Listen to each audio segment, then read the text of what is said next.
Nous sommes avec une chanteuse, Saka. Saka, pouvez-vous vous présenter tout d'abord? Oui, bonsoir. Donc, je m'appelle Saka, je suis chanteuse et j'ai lancé mon spectacle musical qui s'appelle Le Jardin Secret de Saka. Je trouve ça très onirique. En plus, l'environnement fait tout pour que ce le soit. On est quand même dans un conservatoire, le conservatoire Rachmaninov du 16e. Donc c'est aussi les origines finalement de l'artiste peintre et de l'exposition dans laquelle nous sommes. Je trouve que les œuvres, elles sont très romantiques et je suis ravie d'être ici en tout cas.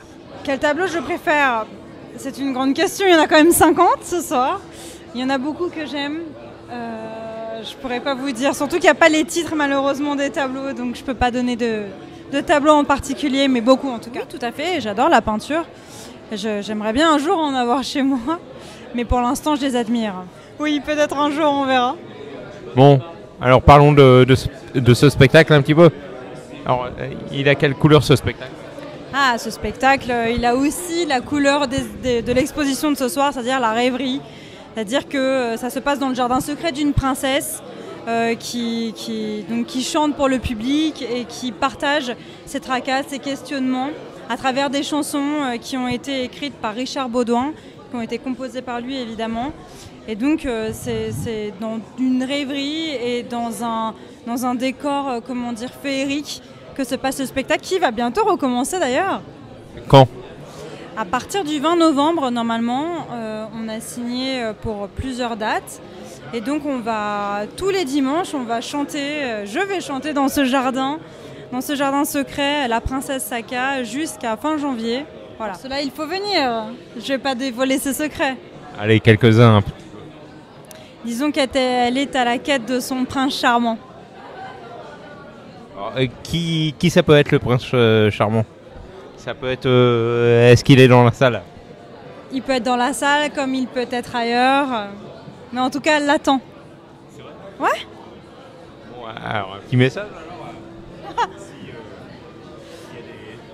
S'il y a des princes charmants. Non, mais en tout cas, c'est vrai que c'est un spectacle qui, je pense, est intemporel.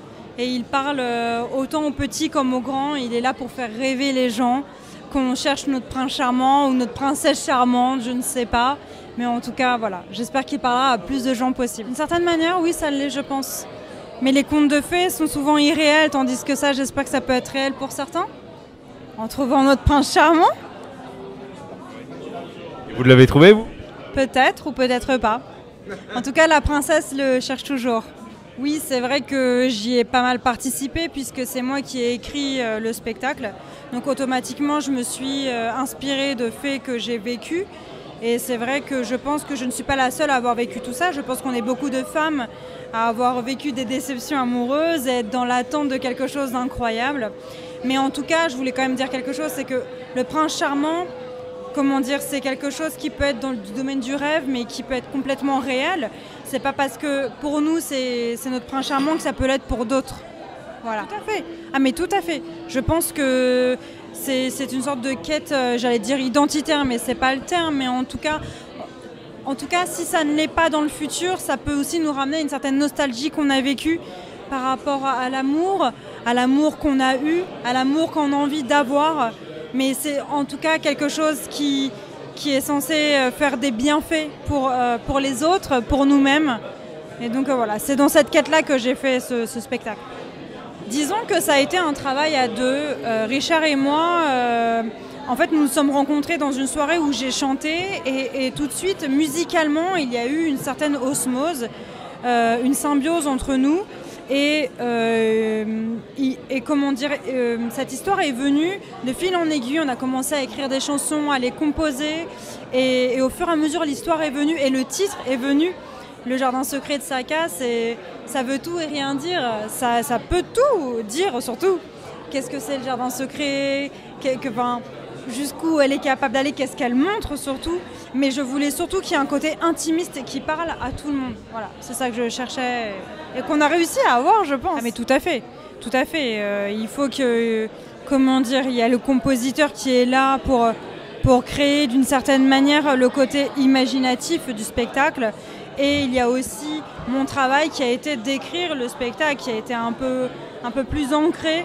Et en effet, tous les deux, on s'est retrouvés dans cette sphère et qui a plutôt bien marché, j'espère. Oui, alors ça recommence parce qu'on a déjà eu plusieurs dates auparavant. Ça recommence à partir du 20 novembre jusqu'à fin janvier dans le théâtre Darius Milhaud, qui se situe à Paris, et ça sera tous les dimanches. Donc j'espère que vous serez nombreux à venir voir le spectacle et qu'il trouvera son public encore une fois. Merci à vous, Saka. Merci à vous.